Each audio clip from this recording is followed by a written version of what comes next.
Yeah, thank you. Good afternoon. So we'll start the video, what the talk is about. So,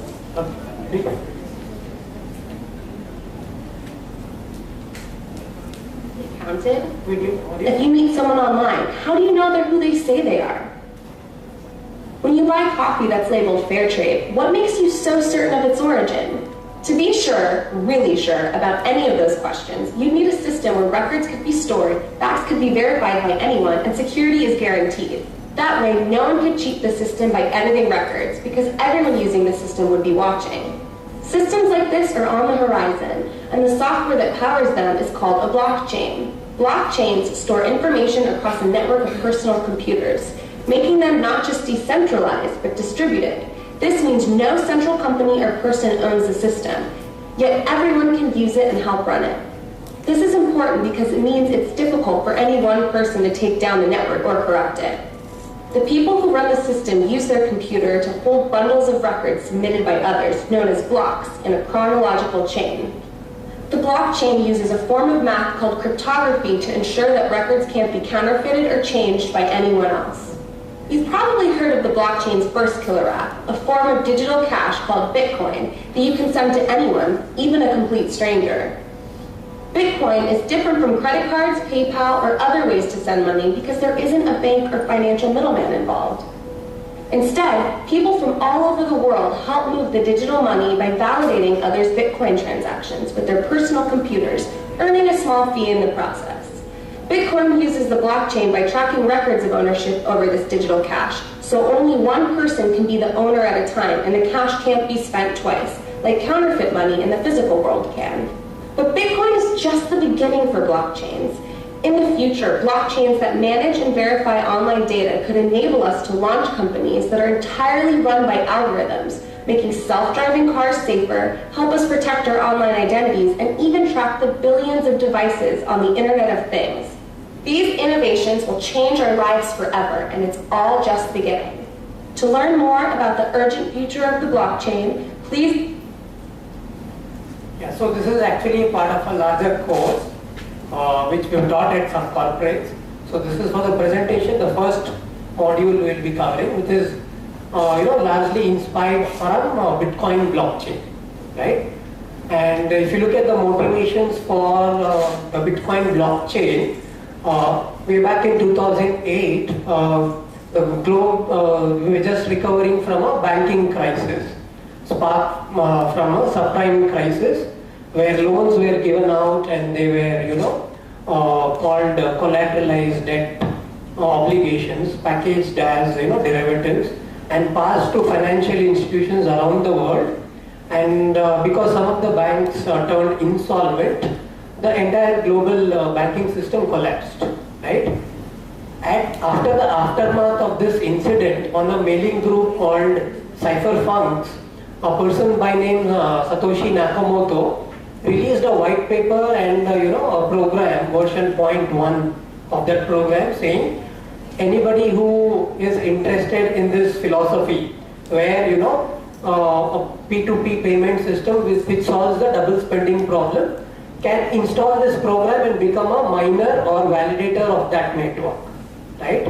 So people in this mailing group, right, typically cryptographers, economists, who were trying to solve this decentralized currency problem from way back in 80s and 90s, found an inspiration and an economic environment to kickstart and adopt this new technology, wherein without having to rely on banks, they could create their own currency and have a process where this distributed system of nodes and network can verify and process these transactions on the network, right?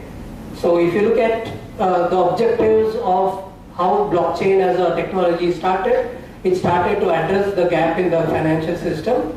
So if you go back to 2008, when there was a huge recession starting because of the currency crisis, so that was the time when people were more open to experiment and adopt alternative systems of solving this problem, right? So that is the backdrop for, if you look at blockchain as a technology, right? So it starts with Bitcoin. Bitcoin is an application of a blockchain, but blockchain can be used in many other areas. areas where it need not be only for currency or cryptocurrency, right? So Bitcoin is popular, so any introduction of blockchain without Bitcoin is incomplete. So our first module would cover mostly on how the Bitcoin blockchain works, so that you get an understanding of how the transaction is maintained and how a distributed ledger works, how the miners validate the transactions, right? So yeah, moving on. So if you go back to history, when we started, we didn't require even rocks and seashells were being used as currency. And if you even go back further, we started with the barter system, right? And then scarce resources like gold or seashells used to be used as an alternative currency because they were scarce. There was a work or a proof of work and a cost required to extract that gold, right? And because it was scarce, people had assigned a value to it and it had a means to verify that this is pure gold. So people settled on gold as a currency and as a way and means of maintaining a ledger. So after that, then we came with the paper currency, right? And then online banking and credit cards, debit cards, and now we see Bitcoin as a decentralized means, so which addresses some of the gaps in the earlier systems.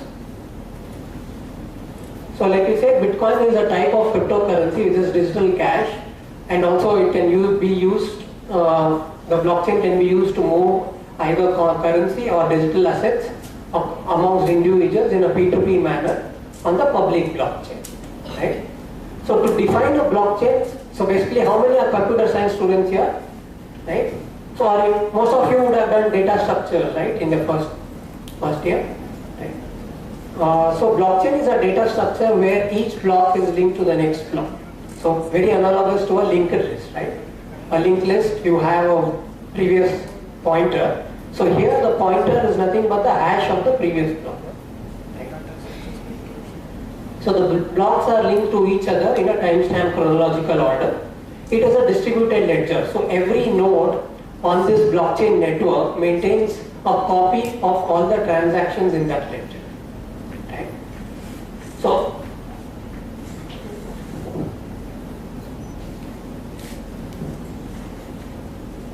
all information on the ledger is verifiable and auditable, right?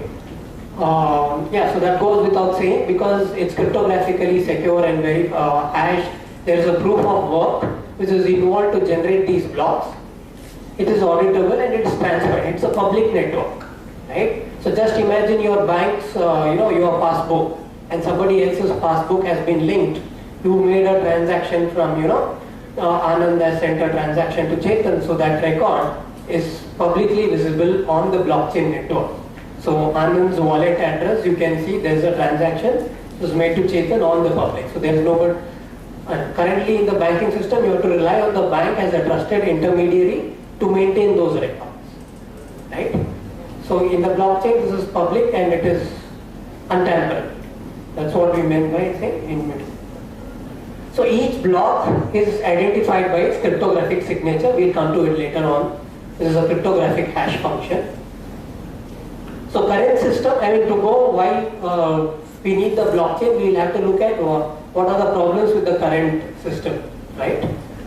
So the current system, so how it happens is there is an intermediary who maintains the book, right? You give the transactions to that intermediary, and the intermediary basically, if there is multiple branch, if you are doing a remittance, the country A branch confirms to the other country, receiving country, that this transaction has been received. Once they reconcile their book of accounts, that amount is actually transferred and you are able to go withdraw from the receiving country, right? And in the process, they would charge you fees, they would, the intermediary costs of operating these branches and this infrastructure costs a lot, right?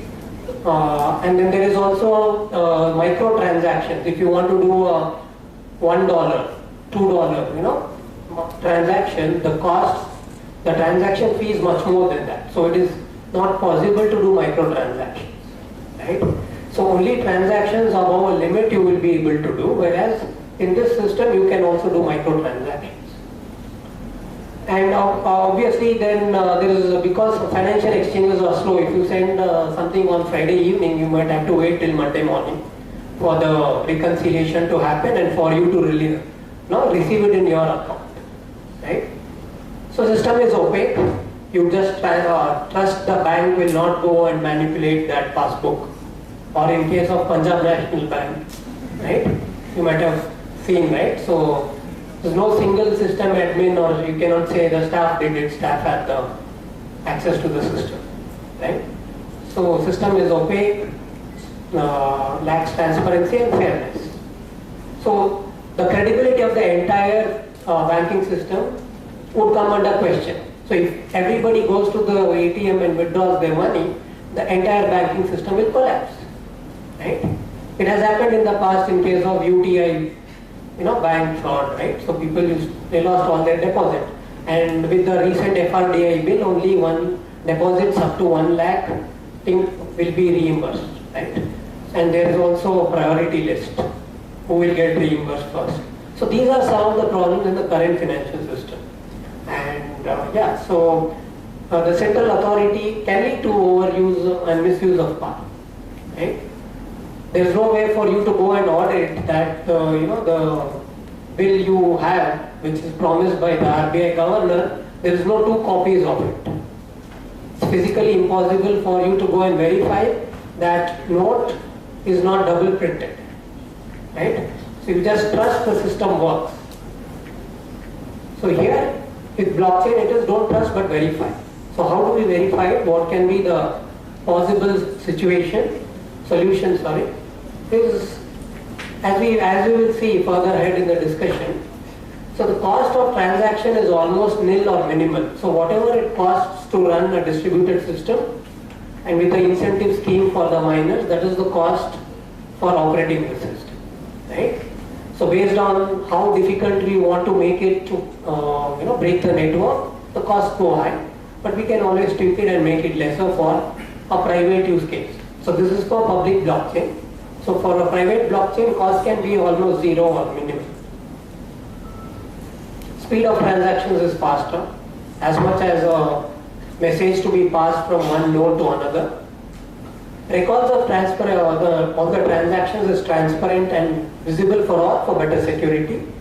There is no involvement of third parties, and for the first time in the world, if you realize the significance of it, there is no king or state power required for you to issue and run currency.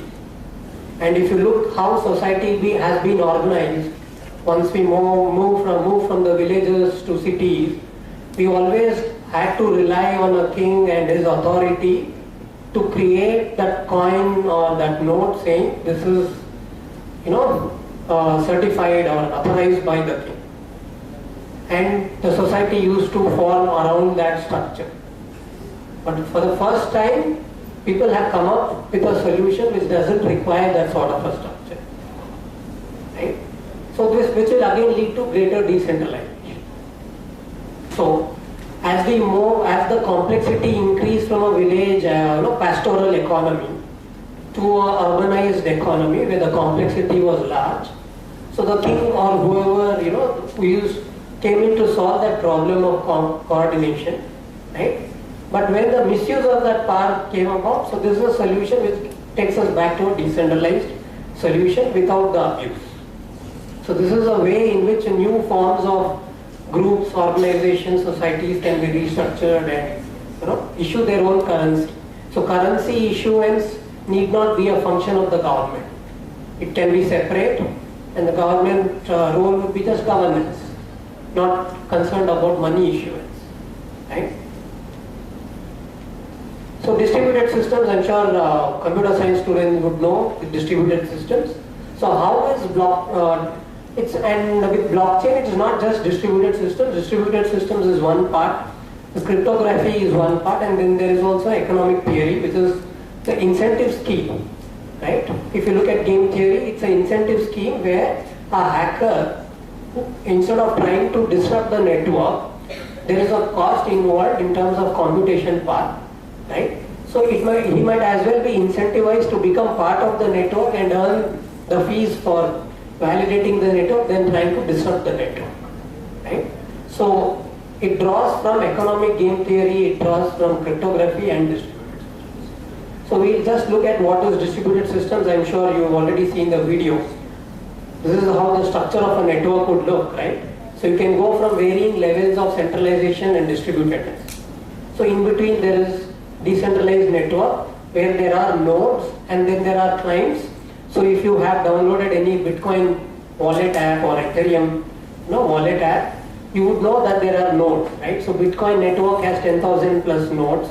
Ethereum network has 20,000 plus nodes. So any person who is using this network either to do P2P payments or to do smart contracts can become and rely on these distributed nodes who are all running the same software and maintaining the ledger, right? To become and take part in that network. So your Ethereum would be much more general purpose use case. It's like it's supposed to be a Turing complete programmability, right? Bitcoin blockchain doesn't have that programmability. Ethereum blockchain has much more programmability. Like for example, you can say conditional payments, right?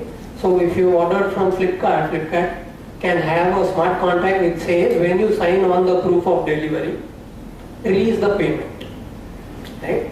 So this programmability can be built.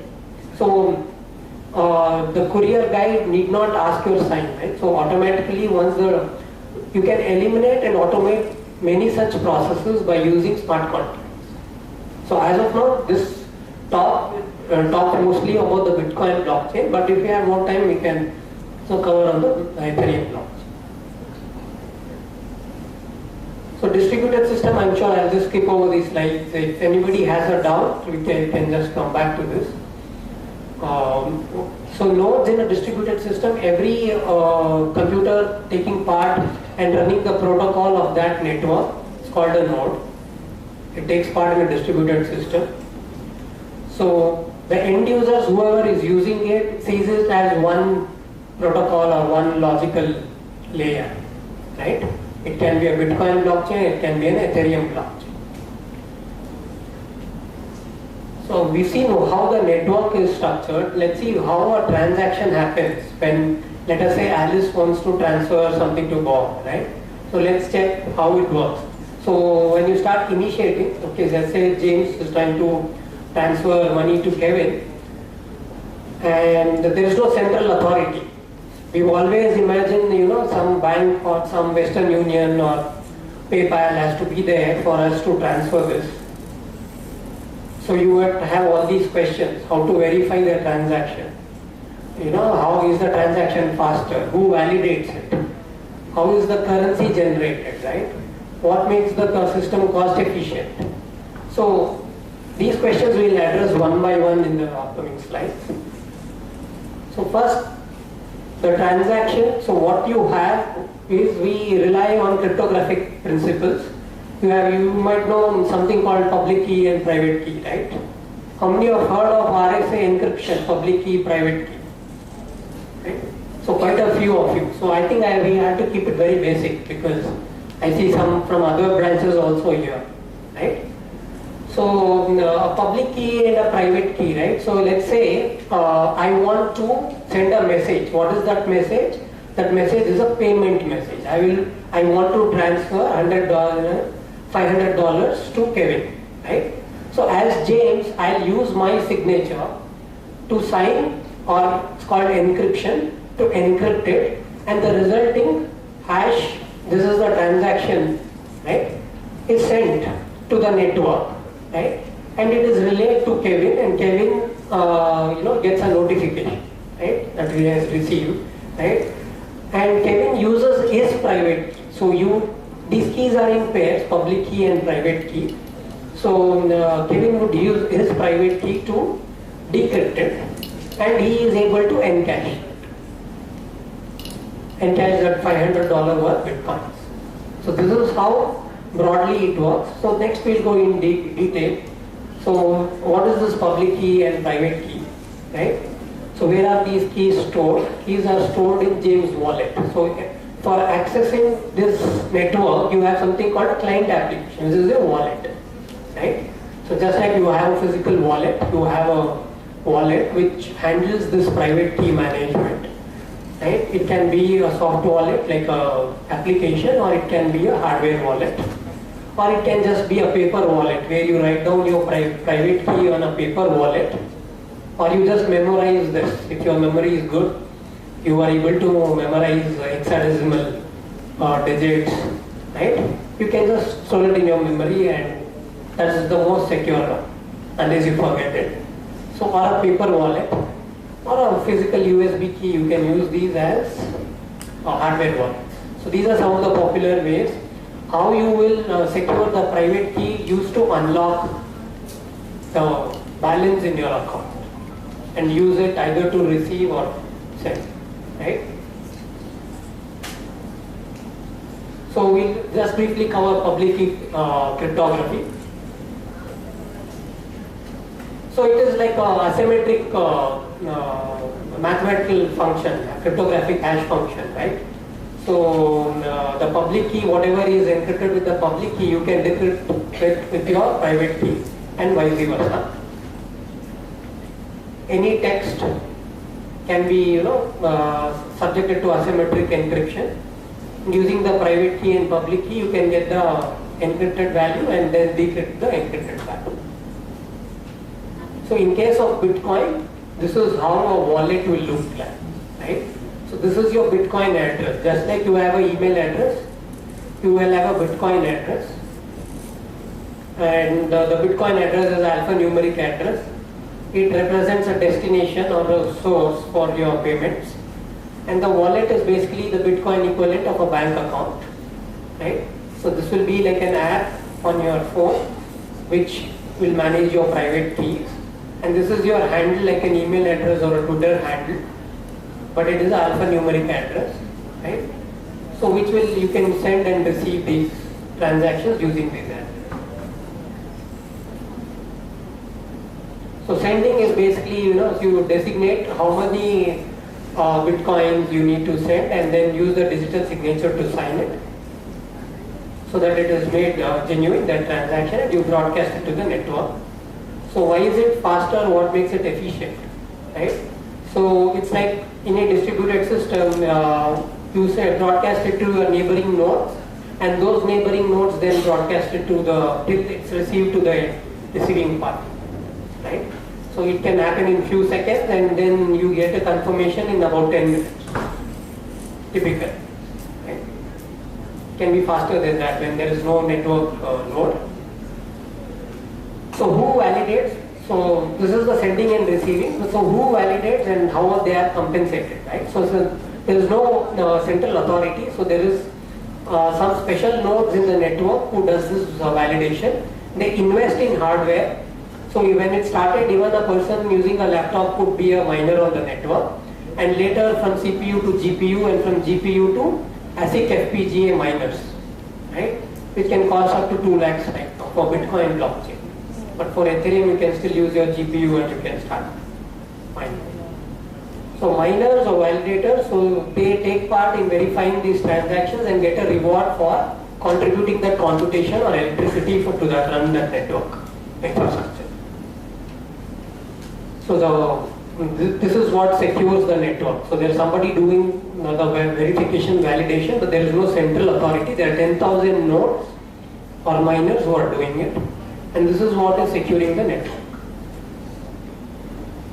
So how to verify it is basically like we covered in the cryptography part. The private and the public key are used to verify the transactions. Once it is verified, it is stored in the distributed ledger. So there is no single ledger. Every node every miner in the ledger will be maintaining a copy, and each block is linked to the next block. So you cannot change any blocks without changing the hash of that block, right? So the ordering of the transactions, every set of transactions is grouped together in a block, right? And placed together in a block. So the next block, the hash of that block is added into the next block. So you have a linked block. So that's why the name blockchain, right? So miner groups the transaction in a block. There are many miners. So which block to consider, based on the proof of work. There is a mining algorithm, difficulty rating. So whoever finds the puzzle for that difficulty algorithm gets a reward, and that reward is what is the Bitcoin. There is a cost and then there is a reward. So because there is a cost, it doesn't make sense for a hacker to break into that network. So there is a cost, electricity and computation work which is required. So that is why it is inefficient for any hacker to disrupt this network. So this is the proof of work. The miners validated, and it is validated and added onto the ledger and maintained. So if more than one block, it could happen that two people arrive at the same solution at the same time, but typically it is broadcasted, and whichever is the longest chain, that is considered as the master ledger, as the source of truth, and the other miners add blocks to that longest chain. And because there are 10,000 nodes adding, these chains are progressing at a very fast rate, right? So even if there is any parallel chains which is being generated, that are ignored and the faster chain progresses. So that is how the several branch problem is bypassed, right? So yeah, so the longest chain and transaction in shorter chains are ignored, and the longest chain emerges as the master copy, master record. So like I said, if miner tries to cheat the system, it's not possible because the hash value of that block would change and every block would change. So it is not possible to tamper the system of records. And that is why we say, so it's like a race. You can imagine there is a blocks being added and there is a race, so you cannot just tamper it because there are 10,000 plus nodes adding records to the next block, and each block is linked to the previous block. So the computation and the electricity just goes waste if you try to create a parallel block. To sum up, asymmetric cryptography, peer-to-peer propagation stored in a public ledger, authenticated by miners or validator nodes, and secured by a consensus algorithm, which is, we'll just add records which is to the longest chain. Right? So the benefits like we covered already is some of these are some of the benefits, and access to single source of truth. If you have any questions, you can always reach out to me on Twitter.